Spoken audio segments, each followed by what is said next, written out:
The 14th of March 2015, Liverpool, UK.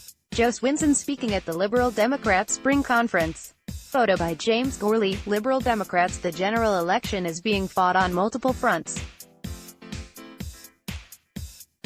One battleground is seats where Conservatives are vulnerable to swings to the Liberal Democrats. Making this problem more difficult for the Conservatives is the newly announced Remain alliance. There is disagreement over the number of seats that could be taken from the Conservatives by a Liberal Democrat Green Plaid Cymru alliance. UK. In a change in Europe, senior fellow John Curtis put their potential seat gains at 6 or so. The Remain alliance itself has announced a pact in 60 seats overall.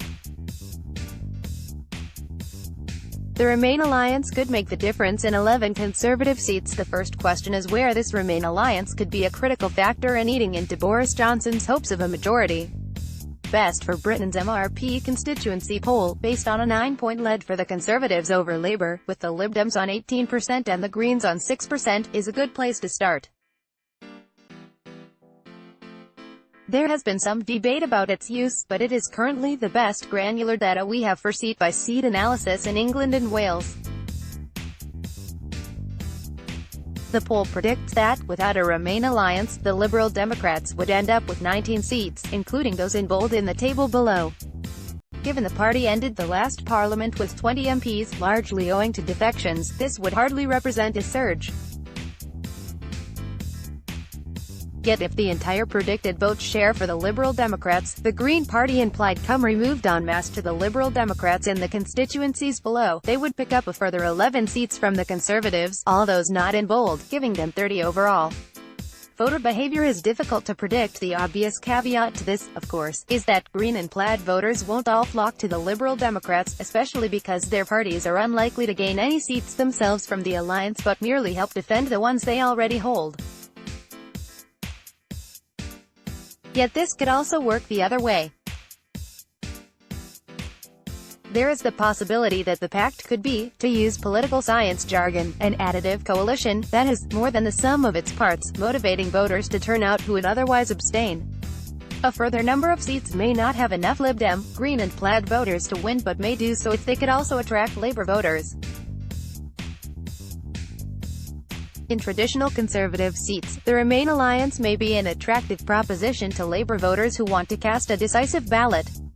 There are a further 8 seats where the Lib Dems finished in second in 2017 in which a Remain alliance could be within touching distance of the Conservatives, the MRP poll suggests, in order of likelihood: Wells, Chelmsford, Eastleigh, Taunton Deane, South East Cambridgeshire, North Cornwall, Wokingham and Berwick-upon-Tweed within 5%, a further 2.5% swing, for the Liberal Democrats. Trends in Scotland and Northern Ireland could support a Remain coalition factor in a likely strong performance for the Scottish National Party, SNP, where, as Professor Nicola McEwen has pointed out, polls indicate the Scottish Conservatives are 8% down on their 2017 vote share. Add in the reasonable chance of 1 or 2 pro-Remain MPs being returned in Northern Ireland, where losses for the DUP2 pro-Remain parties are possible in Belfast South and Belfast East, and a Rainbow Alliance in the House of Commons begins to take shape. But Labour is key to the Remain alliance achieving its goal. The key problem for the Remain alliance is the elephant in the room, the Labour Party. To achieve what it wants, i.e., remain in the EU, these parties would need enough Labour MPs to retain their seats to form a collective majority after the election. However, in a swath of seats, the polling suggests the Liberal Democrats, polling double the votes they received in 2017, were eating into Labour's vote share. A seat like Ipswich is a case in point. It is a two-horse race which Labour won back in 2017 on a wafer-thin majority. The Lib Dems standing here, despite having little chance of winning, could easily open the door to the Conservatives.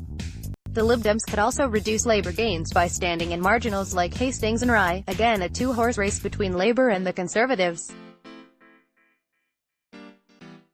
Taking Conservative Lib Dem seats in isolation, the table above suggests an alliance would reduce the Conservatives to 301 seats and give a theoretical Labour SNP Lib Dem Plaid Green coalition a collective 331 seats. Yet the MRP model suggests the Conservatives will get over 350 seats. On these numbers, the Labour Party would lose more than double the number of constituencies that a Remain alliance could hope to capture.